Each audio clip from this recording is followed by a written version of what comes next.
രാഹുൽ ഗാന്ധി ഇനി വന്നില്ലെങ്കിൽ ഇവിടുന്ന് ജയിച്ചിരിക്കും 5 ലക്ഷം വോട്ടിന്. അതാണ് UDF. ഞങ്ങളുടെ നേതാവിന് വേണ്ടി ഞങ്ങൾ നടന്നില്ല, പിന്നെ ആര് നടക്കും? അതാണ് ചോദ്യം. വീടുകളോട് കയറുമ്പോൾ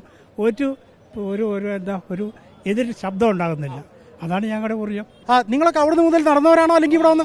അവിടുന്ന് നടന്നവരാണ്. റിപ്പണിൽ നിന്ന് നമ്മൾ അവിടുന്ന് വണ്ടിക്ക് അനുഭവിച്ച് പിന്നെ അവിടുന്ന് ഇങ്ങോട്ട് നടന്ന് ഇവിടെ വരെ എത്തി. എങ്ങനെയുണ്ട് മൊത്തത്തിൽ നിങ്ങളുടെ കഴിഞ്ഞ വർഷത്തിന് ഭൂരിപക്ഷം ഉണ്ടാകുന്നതാണ് അതിലും ജനങ്ങളാണ് വമ്പം ഭൂരിപക്ഷം ഉണ്ടാവും. പുതിയ വോട്ടർമാര് കംപ്ലീറ്റ് രാഹുൽ ഗാന്ധിക്ക് വോട്ട് ചെയ്യാൻ വേണ്ടി ആവേശത്തിലാണ്. ഈ നല്ല അന്തരീക്ഷം, നല്ല ചൂടുണ്ട്. തെരഞ്ഞെടുപ്പ് ചൂടും കൂടിയോ? തെരഞ്ഞെടുപ്പ് ചൂട് കൂടി എന്നുള്ള ഉറപ്പല്ലേ? ഇന്ന് മുതൽ ഇനി അങ്ങോട്ട് ഒന്നുകൂടെ കൂടാൻ പോകും. ഇന്ന് വരെ അത്ര പോരായിരുന്നു എന്നൊരു തോന്നലുണ്ടോ? അല്ലല്ല, അങ്ങനല്ല, ഒന്നുകൂടെ ഞങ്ങൾ ഉഷാറായി.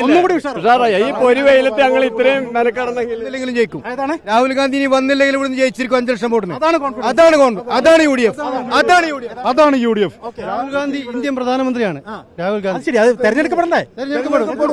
ഇന്ത്യ മുന്നണി അധികാരത്തിൽ വരും. തീർച്ചയായും വരും. 100%. വലിയ പ്രതീക്ഷകളാണ് പ്രവർത്തകരെല്ലാം തന്നെ പങ്കുവെക്കുന്നത്. അത് എത്രത്തോളം യാഥാർത്ഥ്യമാകും എന്നുള്ളതാണ് ഇനി നമുക്ക് അറിയാനുള്ളത്. പ്രത്യേകിച്ച് വോട്ടെടുപ്പ് ദിനത്തിലേക്കൊക്കെ കടക്കുമ്പോൾ ട്രെൻഡുകൾ ഏതൊക്കെ തരത്തിൽ വരുന്നു എന്നുള്ളത് കാണാനുണ്ട്. വയനാടിനെ സംബന്ധിച്ച് 2009 രൂപീകൃതമായത് മുതൽ പിന്നീട് ഇങ്ങോട്ട് UDF ഒരിക്കൽ പോലും തിരിഞ്ഞു നോക്കേണ്ടി വന്നിട്ടില്ലാത്ത ഒരു മണ്ഡലം തന്നെയാണ്. കഴിഞ്ഞ തവണ 2019 രാഹുൽ ഗാന്ധി എത്തിയ ഘട്ടം മുതൽ തന്നെ അത്തരത്തിൽ ഭൂരിപക്ഷം ഉയർത്താനും പൂർണ്ണമായി സാധിച്ചിട്ടുണ്ടായിരുന്നു. ഇവിടെ രാഹുലിനെ കാണാമെന്നാണോ അല്ലെങ്കിൽ യാത്രയുണ്ടായിരുന്നു? യാത്രയിലുണ്ടായിരുന്നു. ഇവിടത്തെ കൽപ്പറ്റ മുതൽ ഉണ്ട്. നടന്നു കുഴങ്ങിയോ? ഇല്ല, ഞങ്ങളുടെ നേതാവിന് വേണ്ടി ഞങ്ങൾ നടന്നില്ല, പിന്നെ ആര് നടക്കും? അതാണ് ചോദ്യം. ഇത്തവണ എങ്ങനെയുണ്ടോ ജയം? ഞാൻ ചോദിക്കുന്നില്ല, ഭൂരിപക്ഷം എങ്ങനെയുണ്ടോ? ഭൂരിപക്ഷം നല്ല വമ്പൻ ഭൂരിപക്ഷമായിരിക്കും.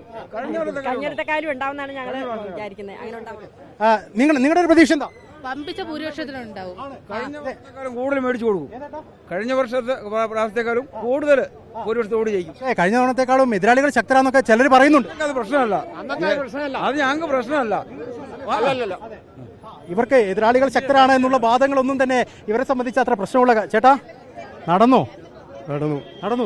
ഈ പ്രായത്തിലും അങ്ങനെ ആവേശത്തോടുകൂടി എങ്ങനെയുണ്ട് ഈ മൊത്തത്തിൽ ആൾക്കൂട്ടം? ഞങ്ങളെ ആവേശം തന്നെയാണ്. അതെ. ഈ തവണത്തെ ഒരു ഭൂരിപക്ഷവും അതൊക്കെ എങ്ങനെയാണ്? പ്രാവശ്യം കഴിഞ്ഞ പ്രാവശ്യം 4 ലക്ഷത്തി ചില്ലാനാണ് കിട്ടിയത്. ഇപ്രാവശ്യം 5ന്റെ മുകളിൽ കൊടുക്കണം എന്നാണ് ഞങ്ങള്. എല്ലാവരും ഇത് പറയുന്നുണ്ടല്ലോ, 5 കൂടുതൽ കിട്ടും. ധൈര്യമാണ്. ചേട്ടാ പറയട്ടോ. അത് അതിന്റെ കാരണം എന്താ ചോദിച്ചു കഴിഞ്ഞാൽ വീടുകളോട് കയറുമ്പോൾ ഒരു എതിർ ശബ്ദം ഉണ്ടാകുന്നില്ല. അതാണ് ഞങ്ങളുടെ ഊർജ്ജം. വീടുകൾ കയറുമ്പോൾ ഭയങ്കര പോസിറ്റീവാ? ഇല്ല, അതല്ല. വീടുകൾ കയറി കഴിയുമ്പോൾ ആരും നെഗറ്റീവായിട്ടൊരു കാര്യമേ പറയും. എല്ലാം പോസിറ്റീവ്. Yes, positive. കാരണം അയാളെ ഇറക്കണം, മോദിനെ താഴെ ഇറക്കണം എന്നുള്ളതാണ് ഉദ്ദേശം. അതുകൊണ്ട് തീർച്ചയായിട്ടും 5ന് മുകളിലാണ്.